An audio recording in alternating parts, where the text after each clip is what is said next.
कामगार हेच माझे दैवत आहे. भूषण पाटील. ओरंडी तेरा विठ्ठल ममताबादे. गेली 36 वर्षे मी JNPT मध्ये काम केले.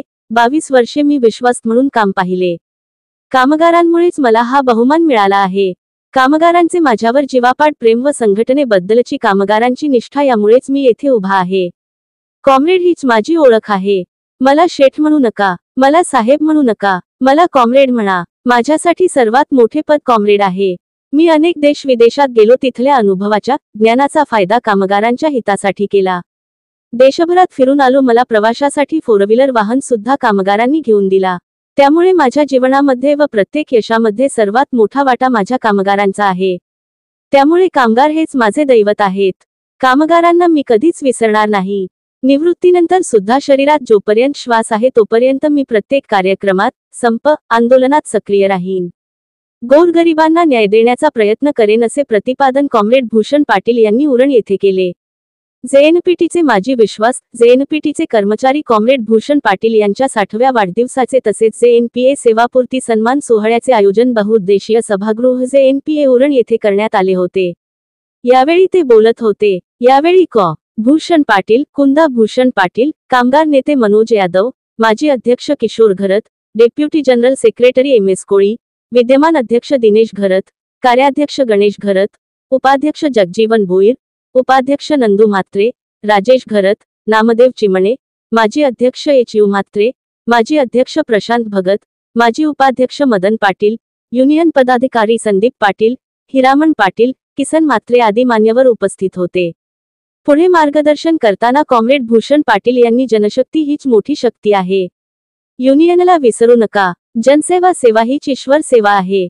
साधू संतांनी मानवतेची सेवा केली, तशीच सेवा तुम्ही करा. जो समाजासाठी काम करतो समाज त्याला कधीच विसरत नाही.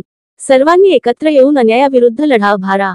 बाळ रडल्याशिवाय आई दूध देत नाही, तसेच जोपर्यंत आपण लढत नाही, संघर्ष करत नाही तोपर्यंत आपल्याला न्याय मिळणार नाही असे सांगत संघटनेशी एकनिष्ठ राहत कामगारांना संघटनेला साथ देण्याची विनंती केली. यावेळी विविध कामगार नेत्यांची, मान्यवरांची भाषणे झाली. भाषणात जुन्या आठवणींना उजाळा देण्यात आला. अनेक जण या प्रसंगी भावुक झाले होते. असा नेता पुन्हा होणार नसल्याचे प्रत्येकाच्या भाषणातून भावना व्यक्त झाल्या.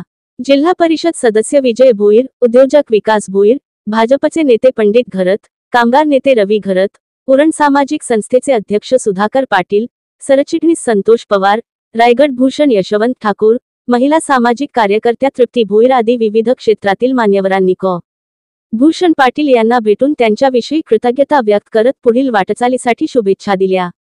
न्हावा शेवा बंदर कामगार संघटनेचे युनियन उपाध्यक्ष जगजीवन भोईर यांनी JNPA परिसरात विविध फळांची 60 झाडे व विविध फुलांची 25 झाडे असे एकूण 75 हून अधिक झाडे लावली व ती झाडे जगविण्याचा, वाढविण्याचा संकल्प केला. वृक्षारोपणाच्या या कार्यक्रमातून त्यांनी पर्यावरण संरक्षण, संवर्धनाचा संदेश सर्वांना दिला आहे. सदर कार्यक्रम यशस्वी करण्यासाठी न्हावा शेवा बंदर कामगार संघटना अंतर्गत च्या सर्व माजी पदाधिकाऱ्यांनी विशेष मेहनत घेतली. सदर कार्यक्रमाचे सूत्रसंचालन व आभार प्रदर्शन प्रसिद्ध निवेदक नितेश पंडित यांनी केले. याप्रसंगी RR Jhunjhunwala Shankara eye hospital Panvel, Roha citizen forum trust, Nhava Sheva बंदर कामगार संघटना अंतर्गत यांच्या माध्यमातून मोफत नेत्र तपासणी, मोफत चष्मा वाटप शिबिराचे आयोजन करण्यात आले होते. या शिबिराला जनतेचा, नागरिकांचा उत्तम प्रतिसाद लाभला होता. JNPT चेकर बंधू यांच्याकडून आदिवासी शालेय विद्यार्थ्यांना शैक्षणिक साहित्याचे वाटप यावेळी करण्यात आले. आपले हक्काचे मराठी चॅनल रायगड ओवी न्यूज चॅनल सदैव आपल्यासोबत. रायगड ओवी न्यूज चॅनल नेहमी पाहत रहा. लाईक करा, सबस्क्राईब करा आणि बेल आयकॉनवर क्लिक करायला विसरू नका.